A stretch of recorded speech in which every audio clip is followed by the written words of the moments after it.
ফেরেশতা এবং শয়তান যে আসলেই আপনার আমার সাথে আছে এটা বুঝবেন কিভাবে?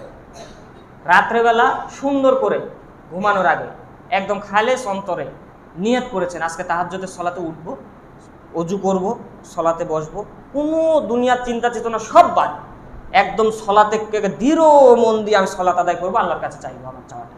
আপনি এই প্রতিজ্ঞা করুন। সুন্দর মতো অ্যালার্ম বাজলো, উঠলে, উঠার পরে অজু করলেন, সুন্দর মতো অজু করার পরে সলাতে দাঁড়িয়েছেন, একদম নিয়ত করেছেন কোনো দুনিয়ার কোনো চিন্তা চেতনা মনের ভিতরে আনবো না, এই নিয়ত করেছেন। কিন্তু নামাজে দাঁড়ানোর কথা, সলাতে দাঁড়ানোর পরেই কিছুক্ষণ পরেই দেখবেন কি দুনিয়ার চিন্তা আপনার অন্তরে ঢুকে গিয়েছে। কিছুক্ষণ পরেই আরে ঢুকবেই, এটা কি আপনাদের হয় না?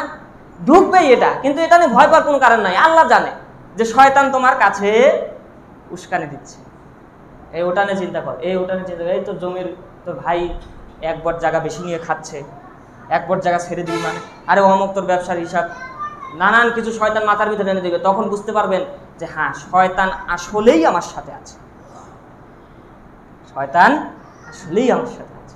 এটা হলো বোঝার একটা মাধ্যম যে শয়তান আমার সাথে আছে, এটা বোঝার একটা অন্যতম মাধ্যম। এবার বুঝবেন ফেরেশতা কিভাবে আছে আপনার কাছে, এটা বুঝেন। আপনি নিয়ত করেছেন যে ফজরের সলাতে উঠবো, তাহলে আপনি দেখবেন কোনো না কোনো একটা ইস্যু দিয়ে আল্লাহ তাআলা তার ফেরেশতার মাধ্যমে আপনাকে তুলে দিবে। হয় আপনাকে প্রস্রাবের চাপ দিবে, না হয় আপনি অ্যালার্ম দিয়ে রেখেছেন সেই অ্যালার্মটা বাজাবে, না হলে কারেন্ট চলে যাবে, না হলে কোনো একটা ইস্যু দিয়ে, যেহেতু আপনি নিয়ত করেছেন, আল্লাহ তার ফেরেশতা দিয়ে আপনাকে তুলে দিবে। এটা ধরে বুঝতে পারবেন যে আপনার সাথে আসলেই ফেরেশতা আছে।